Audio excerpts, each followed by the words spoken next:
মধ্যে 10 কোটি মুসলমান নেই, ইমান হারাম হয়ে গেছে। যদি বলেন কেন, এই থানাটা কোন থানা? বৈষ্ণবনগর থানা। আমি অনেক ওই পারে জলসা করেছি।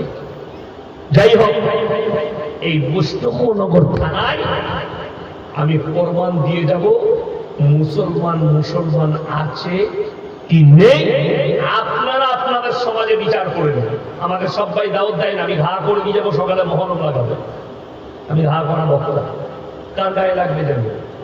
তোমার গায়ে লাগবে, তুমি ওই পাকটা ছেড়ে দাও, তুমি ভালো হয়ে যাবে।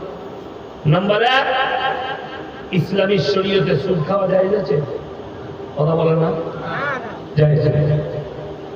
তাহলে আপনাদের থানায় একটা লোক সুদ খায় না মুসলমান? এরা আর কথা বলবেন খায়? তাইলে চলুন, এটা কি মৌলবীদের কথা? হারামটা কোরআনের ভাষা, আমার আল্লাহর ভাষা। ওয়াহাল্লাল্লাহুল বাইয়া ওয়া হারামাল রিবা। সুদকে হারাম করেছি, ব্যবসাকে হালাল করেছি। আল্লাহ বললেন, নবীজি বললেন, কেউ যদি একবার সুদ খায় নিজের মায়ের সঙ্গে 36 বার জিনা করার সমান পাপ হবে। বলুন নাউজুবিল্লাহ। এরপর চলুন, কোন সুদখোর যদি আমাকে গালি দেয়, এটা শোনার পরে সুদ হালাল হবে? কথা বলে না, হালাল হবে। কেন হবে না? এটা তো আমার কথা নয়, এই হারাম কথাটা আমার আল্লাহ। যারা হারাম জানার পরে সুদ খাচ্ছে, তারা আল্লাহর সঙ্গে যুদ্ধ ঘোষণা করে দিল। বেঈমান কাফেররা কত সূক্ষ্ম মাত্রায় আমাদের ঈমানকে ধ্বংস করছে, আপনি জানেন, অনুভব করতে পারেন। মায়েরা বসে আছেন এতজন, ইমানদারির সঙ্গে বলুন, আপনাদের এখানে কোনো আশা করি নেই। কেন কি নেই? বন্ধন লোন আর গ্রুপ লোন নেই আপনাদের এখানে, আছে? তাহলে বেঈমানদের মেহনত কামিয়াব, আমাদের মৌলবীদের মেহনত নাকাম। কেমন নাকাম? এত জলসা, এত মাদ্রাসা, এত হাদিস কোরআন, জুম্মায় খুতবা, কিন্তু তাহলে বোঝা গেল আপনি মুখেতে মুসলমান, আমলে মুসলমান হতে পারেন।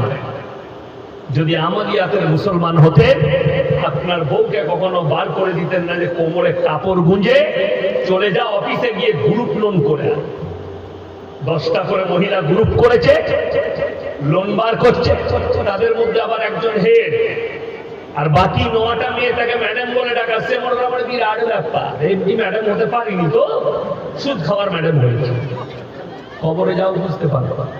আরে এই বয়ান করার জন্য আমাকে গালি দিয়েছে কে? মহিলারা। মারাত্মক গাল আমার। তার কাছে বোম্বেতে থাকে আমার একজন 1.5 শ্বাস, সে আবার ফুপুই তো বোন, আমার 1.5 শ্বাস, বোম্বেতে থাকে। আমি গাই দুইটা দোয়া পরে করব। তো সে বাড়ি এসছে বোম্বে থেকে, তার গ্রামে গেছে। তো যে গ্রামে আমি জলসা করেছিলাম, সেই গ্রামের এক মেয়ের বাপের বাড়ি ওখানে। তো তার সঙ্গে দেখা হয়েছে। সে বলেছে, ইয়াসিন সাহেব বাজে বক্তা লোক, ও ভালো নয়, খালি মেয়েদের বিপদ করে, ওইসব মৌলবীকে ঝাঁটা করে মারতে হয়। আমার লেগে বলেছে, আমাকে বললো, আমি খোঁজরাও দেখিনি, খালা গ্রুপ লোনের হেড, খোঁজ নিয়ে বেরিয়েছে, তুই হচ্ছে হেডমাস্টার গ্রুপ লোনের। আর আমি ওর গ্রামে বয়ান করেছি যে খালা খালি কবরে যাও, তোমার ম্যাডামগিরি বার করবে ফেরেশতা। বাস, সে আমাকে গালি দিয়েছে। ইমানদারের সঙ্গে বলুন তো, সুদটা তো আমি হারাম বলিনি, সভাপতি সাহেব হারাম বলেনি, মৌলবীদের হারাম নয় এটা, এটা আল্লাহর তরফ থেকে হারাম। আজকে বহু মুসলমান বাড়িতে টিভি কেনার জন্য লোন নিচ্ছে, বাড়িতে ফ্রিজ কেনার জন্য লোন নিচ্ছে। বহু মুসলমান তারা মেয়ের হাতে একটা মোবাইল দিবে, সবারই হাতে আছে, আমার মেয়ের হাতে নেই, তো গ্রুপ লোন নিয়ে মেয়েকে একটা মোবাইল কিনবে। আমার নিজের বাড়িতে প্রতি মাসে দেখি এক গ্রামের গরিব মানুষ, ভদ্র মহিলা আসে, আমার গিন্নিকে বলে, হুজুরকে বলো না ওষুধ কিনতে 200 টাকা দিতে। আমি একদিন আমি ঘুমাচ্ছি, আমাকে এসে বললো শুক্রবার যে অমুকজন এসছে ওষুধের জন্য 200 টাকা চাইছে। আমি বললাম পকেটে 500 টাকার লোট আছে, ওটা দিয়ে দাও। দিল। পরের মাসে এসছে, আমরা 200 টাকা পকেটে খুচরো আছে নাকি দেখো, দিয়ে দাও। দি। তো আমার এক বন্ধু আছে, তাকে বললাম যে তোর যদি কোনো টাকা পয়সা দান করার হয় তো অমুক ভদ্র মহিলাকে দিবি, আর প্রতি মাসে ওষুধ লাগে, আমার কাছে টাকা চাইতে। আমার ক্লোজ বন্ধু, একসাথে চা চা। সে বললে ওর কোথা রোগ হয়েছে। আমরা তুই জানিস না, প্রতি মাসে আমার ঘরে যায়, আমার বউকে বলে, আর আমার গিন্নি আমার পকেট থেকে টাকা বার করে তাকে দেয়, আমার হুকুমই নেই। বলছে তোমার ভুল হচ্ছে। আমরা খোঁজ এলে দেখিনি, খোঁজ নিয়ে বলছে ও গ্রুপ লোন নিয়েছে দিয়ে মিটাতে পারছে না, টিভি কিনেছে দিয়ে তোমাদের কাছে পয়সা নিয়ে ওই সুদ গোলা মিটাচ্ছে।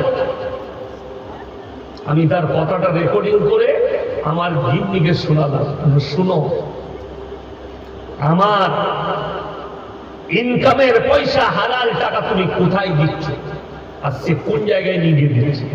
আমরা পরের মাসে এলে তাকে বলবে তোমার ওষুধের কাগজটা দাও, যা ওষুধ লাগলো হুজুর কিনে দেবে। পরের মাসে এসে আমরা খালা তুমি কাগজটা নিয়ে এসো, আমি সব ওষুধ কিনে দেবো। ক টাকার লাগে? বলছে বাবা 1000-1500 টাকা। 2000 টাকার ওষুধ যদি লাগে আমি তাও কিনে দেবো, তুমি নিয়ে এসো। সে যে গেছে আজও আসে না, সে যে সেই দিন গেছে আজ পর্যন্ত আমার বাড়িতে তার কাগজও এলো না, ডাক্তারি কোনো প্রেসক্রিপশন আমার হাতে এলো না। কেন? সে তো বুঝে নিয়েছে হুজুর ধরে ফেলেছে। বড় কষ্ট লাগে, দুঃখ লাগে। বেঈমান কাফেরদের সাজি, এদের মা বোনকে রাস্তায় বার করো, এদের ইজ্জতকে বিলীন করে দাও।